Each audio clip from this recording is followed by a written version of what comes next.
another episode of Love and All That. We've been gone for a while. How many weeks have we been absent? 2 weeks absent. We apologize to all our listeners for being absent for that long, but you know, family comes first. Which we will be discussing tonight. We are going to have a special guest tonight. Yeah, we're very lucky to have with us this evening. He's the chairman of Exidra Conference Management Services, a senior fellow, Center for Economic and Social Development in Myanmar, honorable chairman, Advisory Board, Hospital Management Asia, member and advisory board for Asian Festival of Children's Content, FMR co-chair, Asian Publishing Convention, founder, FMR president, World Executive Digest, and author of Behind the Secret of Success, The Real Story. Plus a little trivia. Him and his wife will be celebrating their 47 years of marriage. As he said a little while ago, that his marriage is older than we are. Yeah, so let's all welcome Mr. Ashok Nath. Good evening, Mr. Nath. Good evening, David. Good evening, Chalo. Thank you very much for your very kind introduction. Well, in the past, we've been able to bully a couple of guests. We've had doctors on the show. We've had a PhD holders on the show, and now finally we have an author on the show. An author, an accomplished businessman. Yeah. We haven't had one of those before. All right, tonight, just as a little backgrounder, we have been discussing a lot about the balance between work and family. Actually, not exactly the balance, but which one should you prioritize? Some people would say, we'll prioritize it in the early life of our children. We'll prioritize family, but when they get older, we can go with career. There are many advices all over the internet. There are many advices all over the papers, and this has been discussed ad infinitum. But right now, we're going to ask our special guest tonight for his perspective. And I'd rather say that he has a very unique perspective on the topic. All right. To all our listeners, if you have questions to Mr. Nath, go ahead and send them over on Facebook or on the live chat, which is actually live now. We're just waiting for your people to log in. If not, just send them over to Facebook. And we'll answer all of your questions to the best of our abilities. All right. You will answer or I will answer? We will try to both answer. This is just a very informal discussion. Yeah. So, just to give Mr. Nath an idea, this is very informal because we're trying to share knowledge through conversation. Yeah. So that's pretty much everything that we're doing here in Love and All That. All right. Before that, we'll ask a couple of questions. Excuse me. Okay. First, to Mr. Nath, some say that we should prioritize our family over work. Do you agree with that?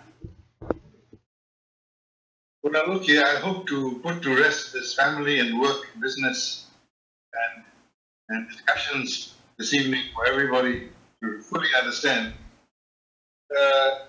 Most people and many people believe that family is more important and should rank very much higher than work.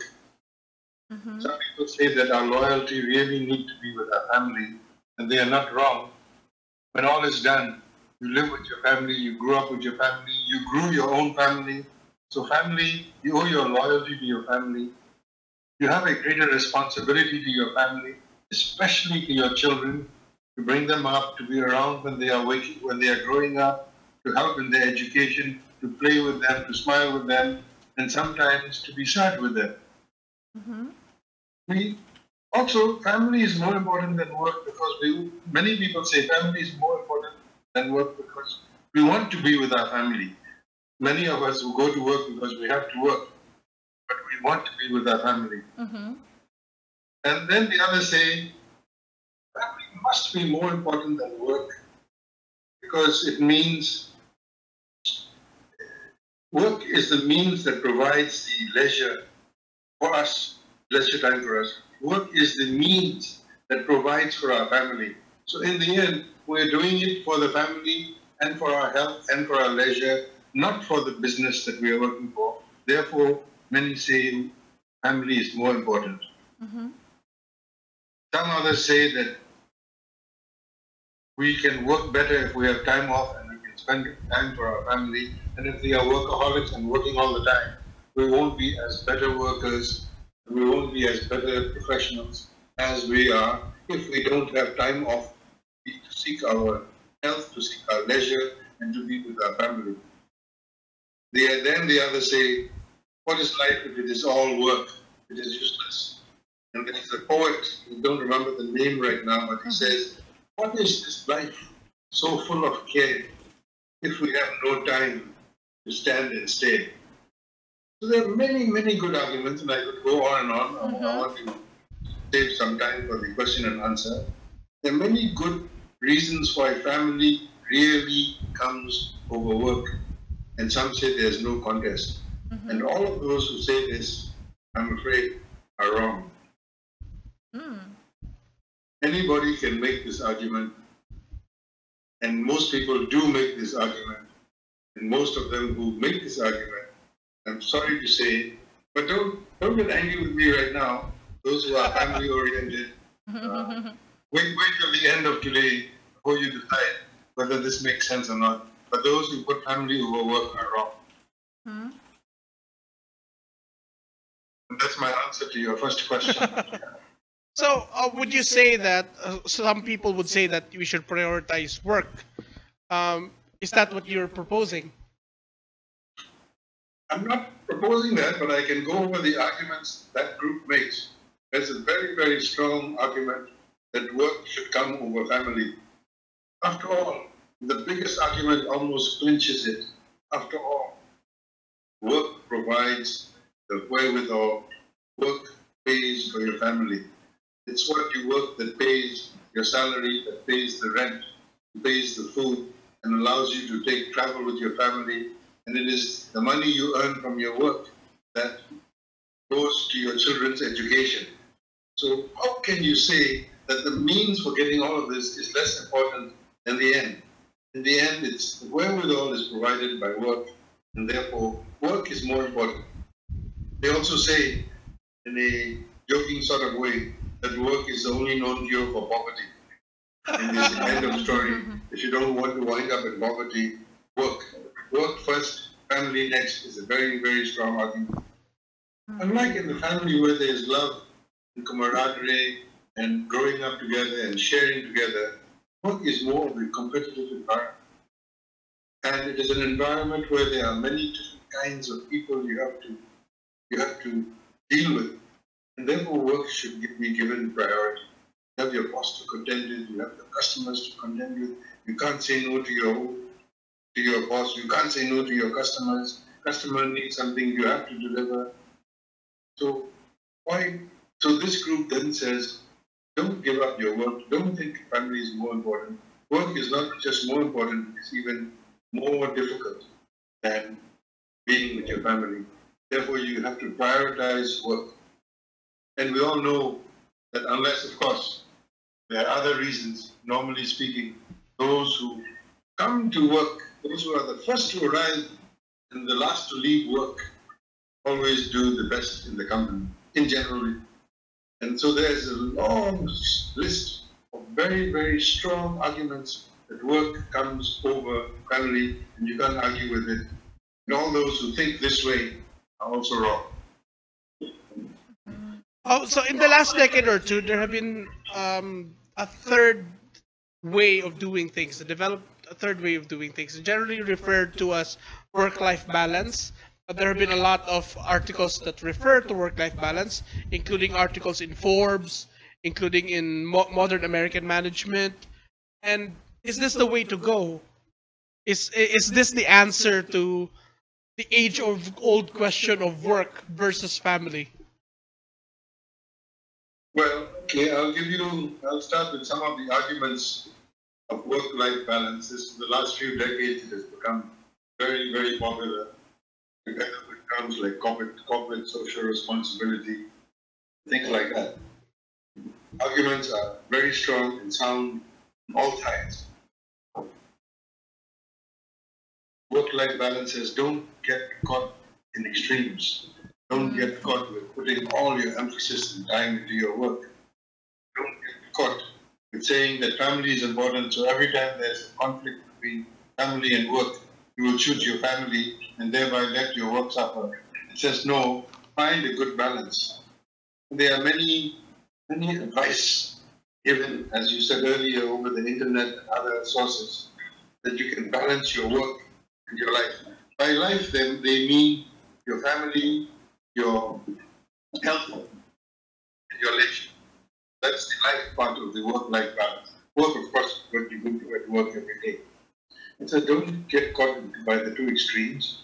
Balance your work and life by, maybe you can do it by hours. Morning few hours is for family, day is for the work, and the evening is for the family again. Some say balance it by days. I know some doctors who make sure they get some leisure hours, because being a doctor is such a stressful activity. Every Wednesday is their golf day. They balance it by hours or by days, or they balance it by activities. And they make sure that on both sides, that these hours I will work and I will sacrifice. These hours are my time for improving my health, going to my gym, etc. And those who think this way, trying to make a balance by sacrificing work sometimes and sacrificing leisure and life sometimes, by finding a balance between the two, they feel that is the right answer, and they are also, of course, all wrong. Going back to the argument between work and life, and as you've illustrated before, that you propose that work is a better option because it provides for the family. What can you say about spending time with the family, nurturing the family, especially if for new parents who have very young children? Even for new parents, they fall into that thing that I must have so much time for my new family, or I must spend more time with the family, less time with the work. The moment you give yourself a choice between two, it's either family or work, then you are condemning yourself to only those two alternatives, and you don't open your mind that there may be a fourth or fifth alternative. The moment you say to yourself, I'm going to create a work-life balance, it means you're saying one or the other must suffer in different times. And the moment you accept that you have to suffer, you will suffer. So the answer of both family over work is wrong. Work over family is also wrong. Finding a work-life balance where both suffer at different times. Can you imagine you're deciding to suffer for Monday, Wednesdays, and Fridays for the family, and for Tuesdays, Thursdays, and Saturdays you suffer for work or whatever? It's also not the way to go. None of these is the answer. In your book, Behind the Secret of Success, it's actually available online for people who are very interested. You can go to worldwideweb.behindthesecretofsuccess.com. You can purchase the book as an ebook, or you can order it on Amazon as a paperback. Right now, it's available. This particular work-life balance I talk about a lot in chapter 4 of my book. But right now, it's available only as an ebook. In a few weeks, it will be available also on paperback. Excellent. So in your book, you mentioned something about time management. Could you talk a little bit more about how time management slots into work-life balance if you're not going to choose work over family, or family over work? How does time management come into a better choice? Okay, I'll need to give a little background about that. The first, before I go into time management, which I will very shortly, the answer is never to fall into trap, and it's a big trap, and most people fall into trap that it is one or the other, or it is balancing. And how long can you balance? The best juggler in the world can balance juggling 3 balls for a few minutes. After that, one of the balls will drop. So don't fall into the trap that it is one or the other. For example, I grew up in the 60s. I grew up in the 60s, means I was in college in the 60s, and I was taught in those days that you have to choose between cost and quality. That if you want good, high quality products or services, you've got to pay more. And if you want to save a little bit, you've got to reduce the quality a little bit. So the quality and cost, give up one or the other, was ingrained in me. Much, much later, through some meetings with some friends over the years, I learned that.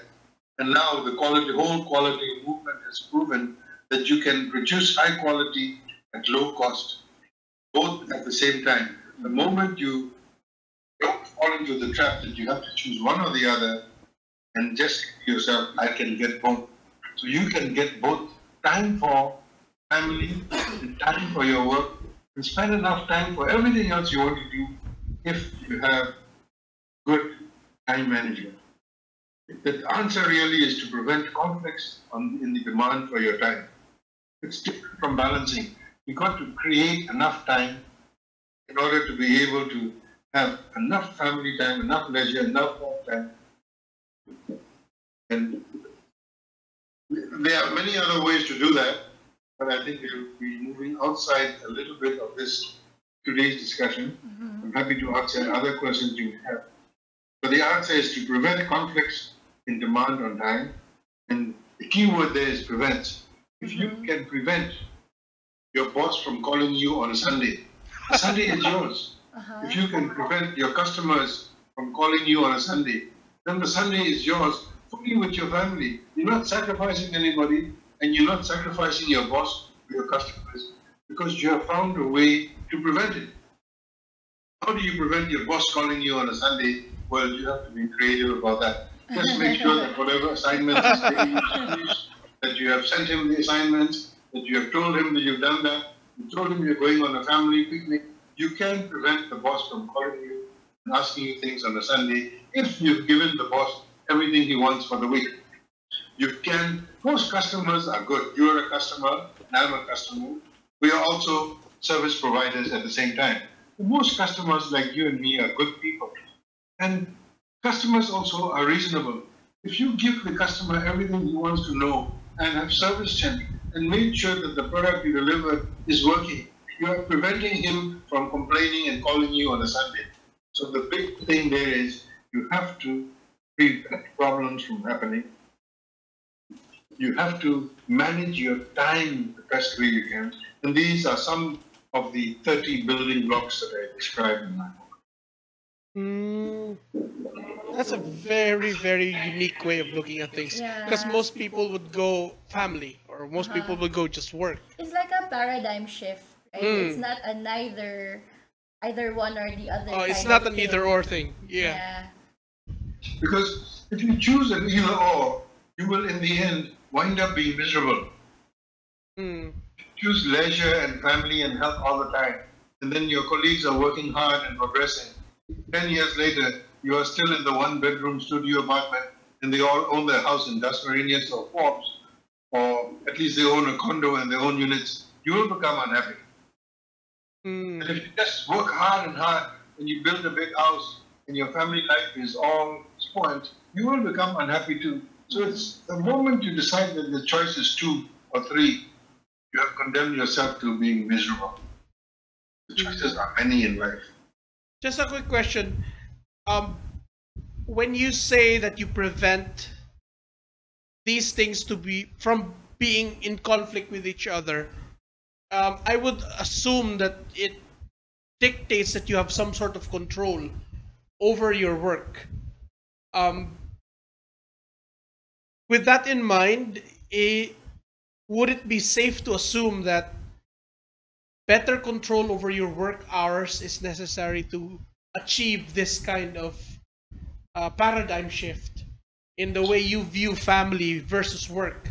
So, with also that in mind, would it be safe to assume that you are in a more powerful position in your work, that you can control that time? No, in some cases you have no control over the time because your customers demand your time, your boss demands your time. In some cases you have no control over, for example, if you're running a conference and you assign the task of getting 10 speakers and getting the speakers to submit their scripts, their speeches, and they don't submit, what can you do? You can always say, I have no control over this, boss. My speaker is not submitting his script. But that's a cop-out. In the end, if you really look at it very, very carefully, maybe he's not controlled sending in his speech ahead of time because you didn't ask early enough, because you didn't make it clear enough that you need it, because you didn't explain to him the importance, because you haven't followed him up enough of the time. Usually, the moment you put the blame onto somebody else, you have said, this is what I can do, I cannot improve. But if you put the blame on yourself and say, I could have done this differently, then this time you may not have control, but next time you can control. Same thing. This time you cannot control your customer calling you on a Sunday to complain. But next time you can control by preventing the problem from happening. Most people are good at correcting problems. Any fool can correct a problem. If a light bulb goes off, how do you correct it? You go get a new bulb and you fix it. If there's a fire, you get a fire extinguisher or water and you throw water over the fire. So when the problem has already occurred, most people are good at fixing it. Very, very few people are good at preventing the problem from happening. And once you prevent problems, once you gain control over yourself, then you are able to have a good work-life balance. It's really about being proactive. Yeah, not just reactive. Yeah. That's right. You do the work so that later you will have control, rather than just wait for things to happen. Yeah.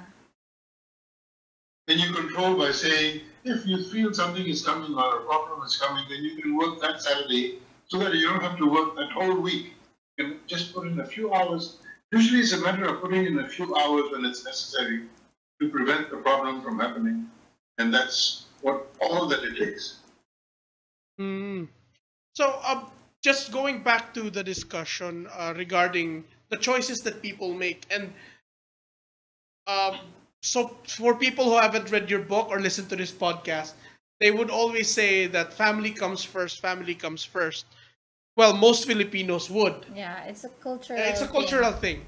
However, there is also a cultural thing called OFWs, overseas Filipino workers, and these people, because of their love for family, have sacrificed their time with family for work. What is your opinion on this phenomenon? Okay, before the OFW, let me just go to your first statement that family comes first. I agree with that. Family and work both come first. If you can get the advantages of both and be happy with both, why choose one over the other? Family comes first is like saying, I will let my work suffer. And you don't, and I have just said that you don't need for both to suffer. You can find ways. Don't dichotomize and don't say it's one or the other. You can have both life. Completely, you can enjoy all the benefits of work and all the benefits of family if you will prevent conflicts and demand on your time. Okay, now what was your question on the OFWs, David? What is your opinion of OFWs who sacrifice time with family for a career elsewhere?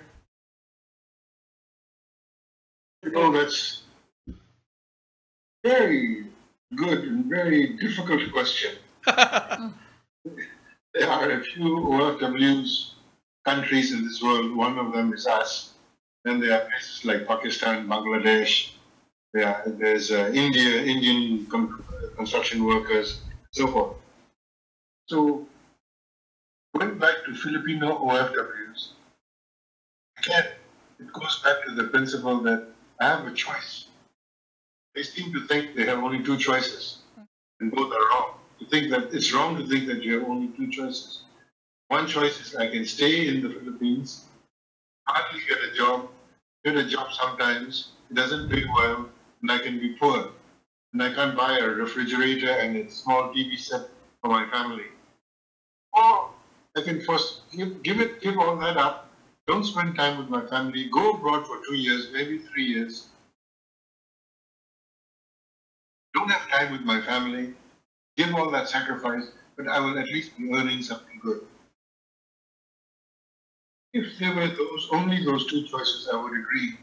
In the end, you have to go to work, you have to go abroad, and you have to earn money. And all our OFWs who have gone abroad are the ones that are propping up our economy.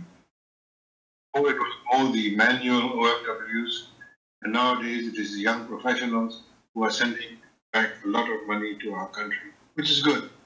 But I think there's a third or a fourth choice that they have. If I were in that OFW position, and some of these OFWs, just because they are OFW doesn't mean they're not intelligent. They are very smart. They are very clever. They are very hardworking. In fact, they are more hardworking than others, and they deserve the opportunities in life. Maybe they talk amongst themselves. Maybe they have, and all of them probably has a Facebook. And maybe they said to their government, either jointly or severally, hopefully both, that they will vote for whoever gives them jobs at home. They have to say something for themselves. And somehow they've got to go through the voting process because we are a democratic country. But somehow find a way to get a message to the authorities that they will vote for whoever can bring in jobs for them. In this case, jobs are very easy. Just allow foreign investment to come in easily. We have oligarchs in our country who keep foreign investments from coming in some sectors. If we allow foreigners to come in any and all sectors, foreigners will, like Singapore. Singapore has every major multinational in this world there in Singapore. And yet it's a very small country. And yet the Singaporeans have not lost their national pride. They are still Singaporeans. They are still very, very proud. But they are 20 to 25 times richer than us. Because when the foreigner comes in and brings in his capital, that's his money, not ours. He has to train us. That's to our benefit, not to us. In the end, when he makes profits, he can't take it all back. He can only take a little bit of it back. The rest of it he has to reinvest in our country because of competition. So, like banks, we should allow all the banks that want to come in here. We should allow all the department stores that want to work here to come in here. They create jobs. And if I were to work with you, I'd start a little Facebook or a website that says we will vote for those who bring jobs to us. The other is we will vote for those who help us improve our productivity. Why can't OFWs, when they come back during the holidays, be given new skills of learning new languages, new productivity techniques? And I would petition, I would lobby, maybe lobby is the best word, and tell the politicians that if you can help me improve my skills, and if you can help me improve my level of my life, I will vote for you. Otherwise, I won't vote for you. So that the OFW going abroad for 2 years becomes worthwhile. Yeah. Lastly, he can also claim or lobby that if I send so much money back to the country, I would like X%, I don't know what the percentage is, to be put in an account where all of us can benefit from it. Never thought of that. We have a question from one of our audience members. Mr. Nath, you mentioned oligarchs who help prop up the country. Are you one of those oligarchs? We're getting political this time. What is the question again? The question is, Mr. Nath, you mentioned an oligarchs helping prop up the country. Are you one of those oligarchs? Okay. First of all, oligarchs don't help prop up the country. Oligarchs help prop up only their line of business. Exactly.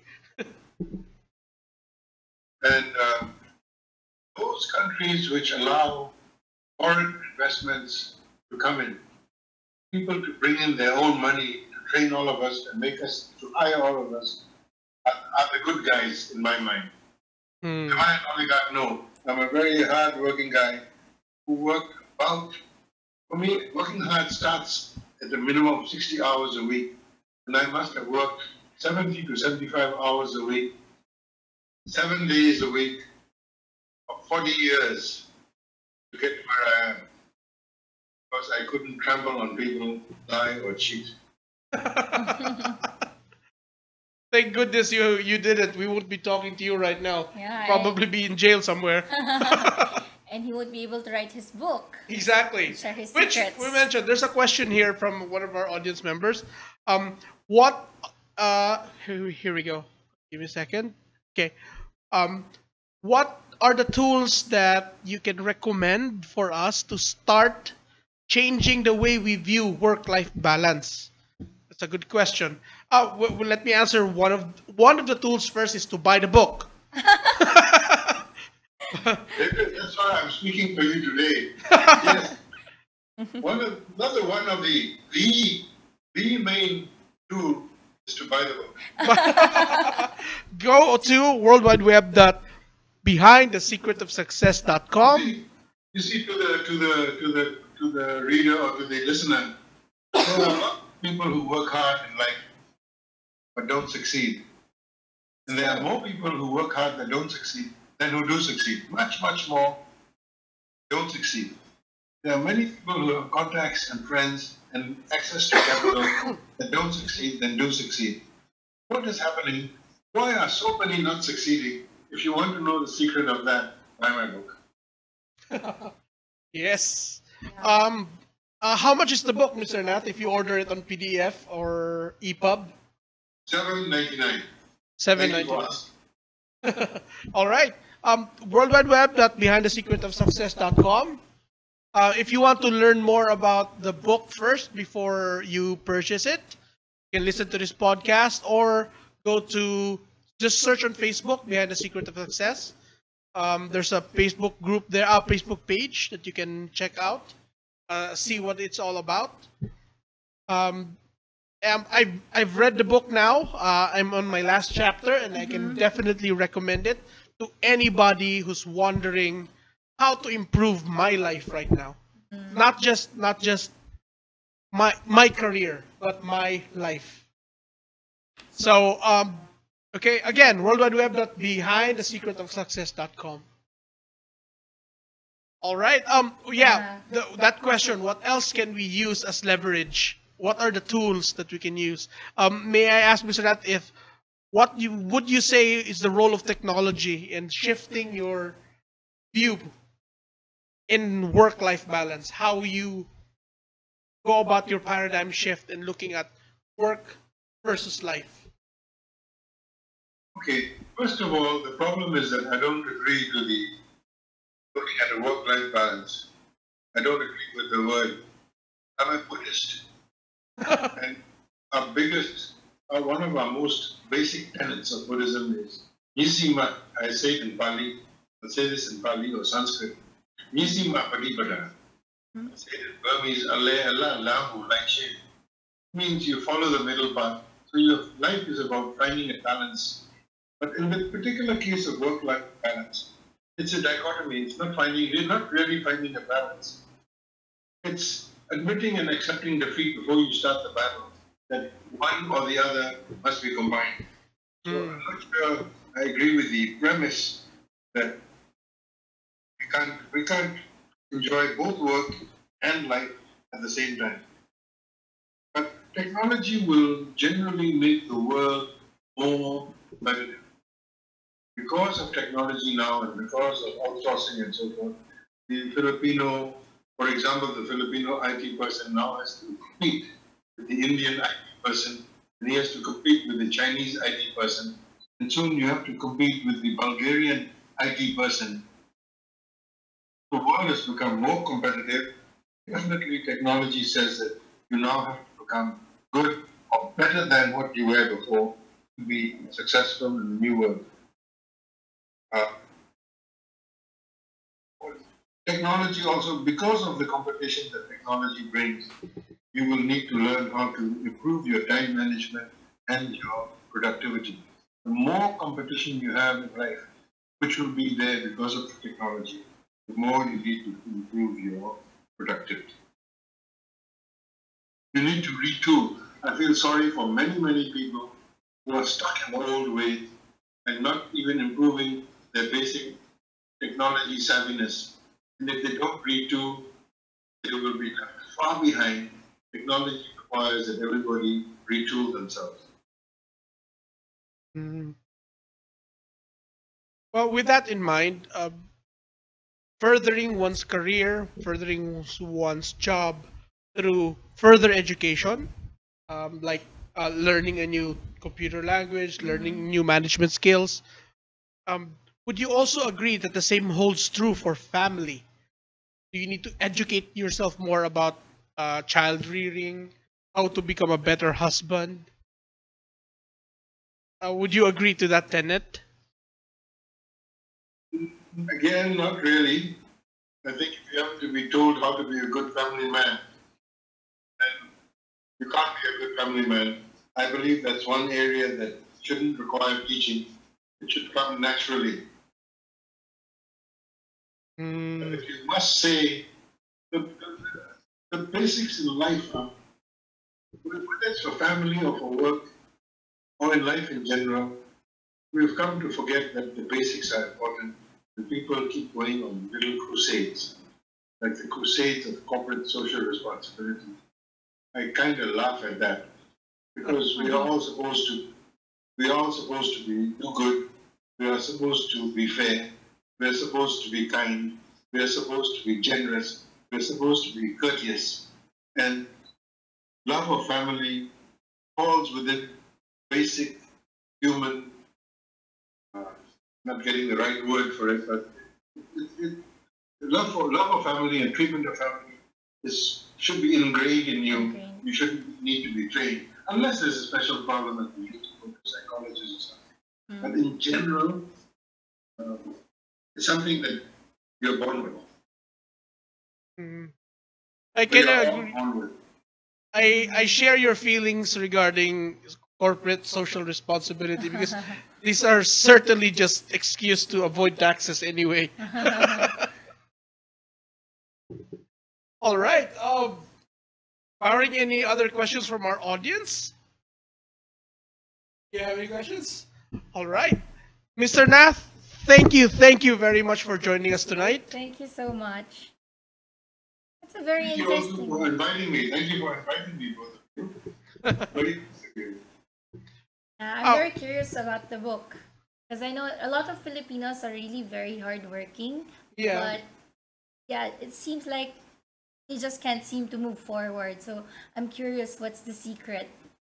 I wrote the book because I saw that people were working so hard and not making it. I wrote the book because I saw people networking a lot and trying to get here and get new names and get new friends and not making it. And then I saw a lot of friends of mine raising capital from friends. I have another friend now who's raising capital from friends in the US, relatives in the US. He's asking them for $3,000 each. I had to stop him, sadly enough, and sit him down and explain to him that getting enough capital is not the answer to success. That lots of people have capital and they don't succeed.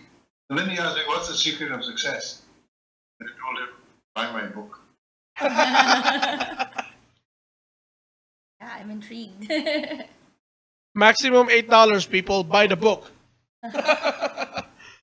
All right.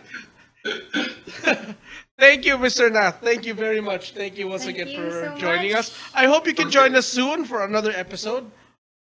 Okay. And for everybody who's listening right now, again, that was Mr. Ashok Nath. We can't thank him enough for joining us in our episode tonight. Yeah, so really a paradigm shift. No? It's not really a balanced thing.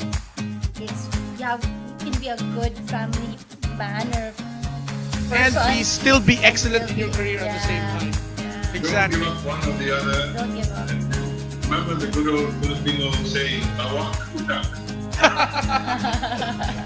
The mind open. All right, everybody. Thank you for joining us, to all our listeners tonight. We'll be back next week, same time, 8 or 8:30. We'll make announcements on Facebook.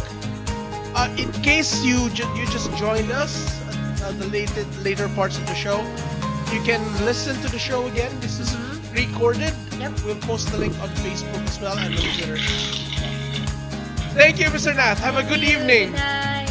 Okay, good night.